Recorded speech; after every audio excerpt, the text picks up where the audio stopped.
The lore behind the Corruptor. In Albion's long history, there have been many evil beings that have attempted to take over the lands, but one that has not yet been seen by the civilians of Albion is still waiting for its next chance to strike: the Corruptor. Back before the Old Kingdom, the villagers of Albion lived in fear from the court, evil beings that resided within the Void, a plane outside of the world that we know.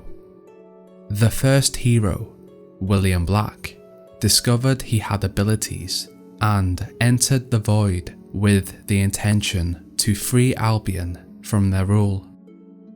Standing before Jack of Blades, who intended to use the Sword of Aeons to enslave him.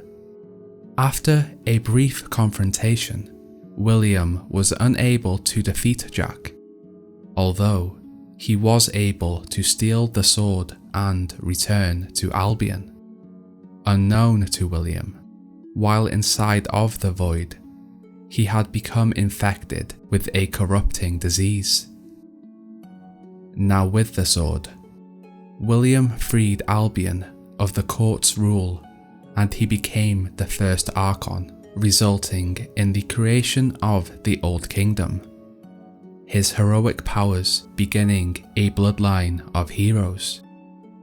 After many years, the disease that William had contracted had begun to waste away his body and mind.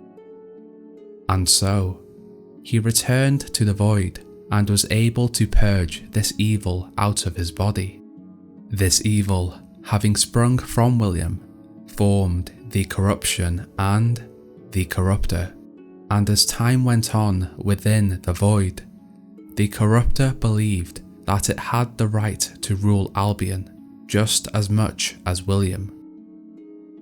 For centuries, it waited in the expanse of the evil plane, waiting for a gateway to open between the Void and Albion, waiting to cover Albion in darkness and take over.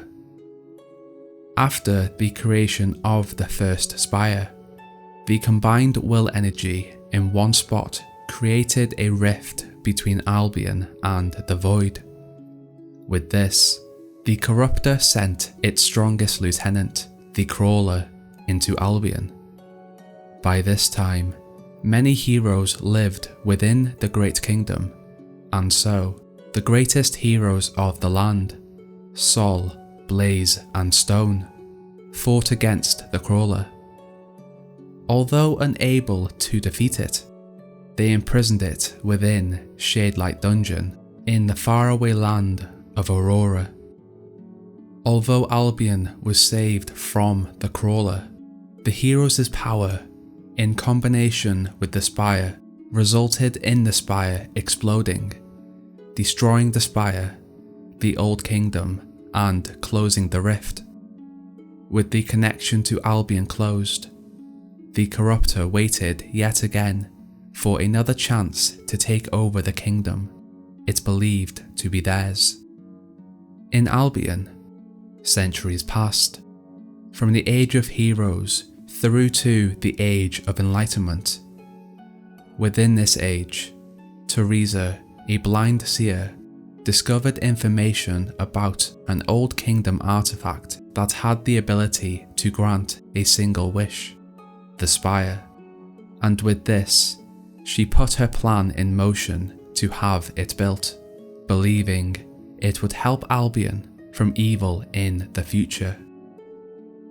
After decades of manipulation, the Spire was rebuilt, and with this, Teresa was able to take control of the Spire and a wish was made. Unknown to the people of Albion, the completion of the Spire had awakened the Crawler within the Shadelight Dungeon of Aurora, and over the next 50 years, it attacked Aurora, sending out its shadows to attack the living. The Spire also became a focal point for corruption, and over time, would continue to grow.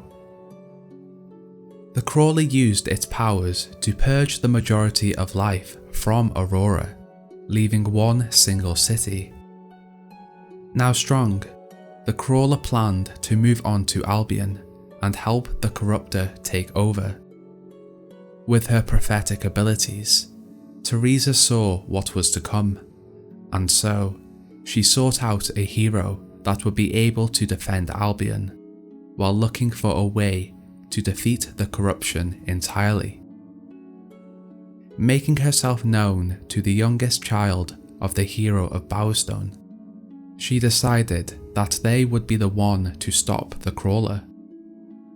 On Theresa's path, and years of training and promises, the hero of Brightwall became ruler of Albion.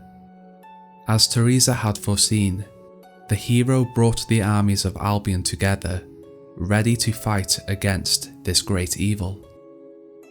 As the crawler reached Albion, it attacked Bowstone, covering it in darkness and shadows.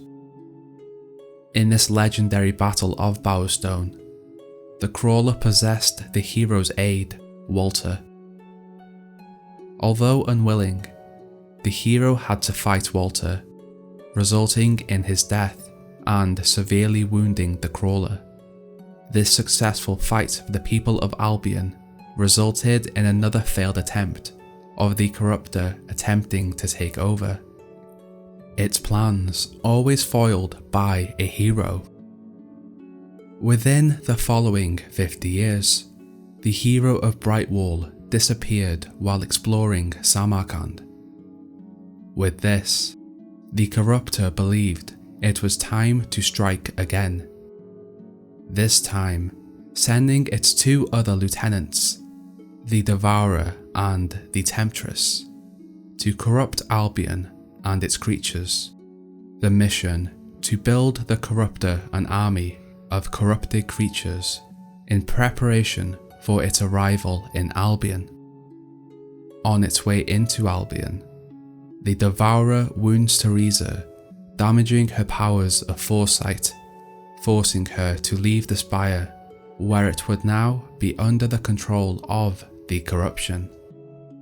Slowly but surely, the corruption began to spread across Albion.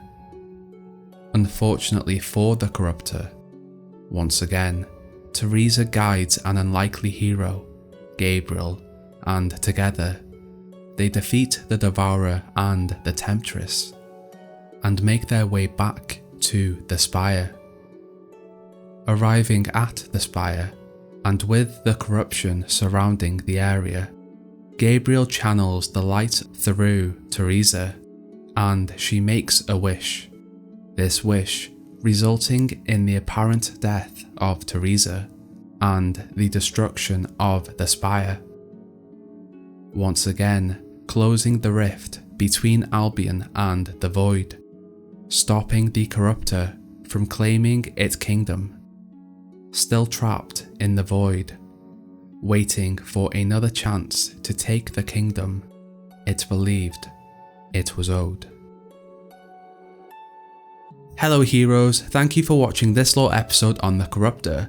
I'd like to thank my gold tier patrons: Jonas, Mathias Croqvist, Scruffshroom, Sheev Palpatine, ZeroXP Podcast, Sarclownstrophe, and Lewis. Your support helps me make these videos. As always, like, share and subscribe if you found this interesting. Now, enjoy your day.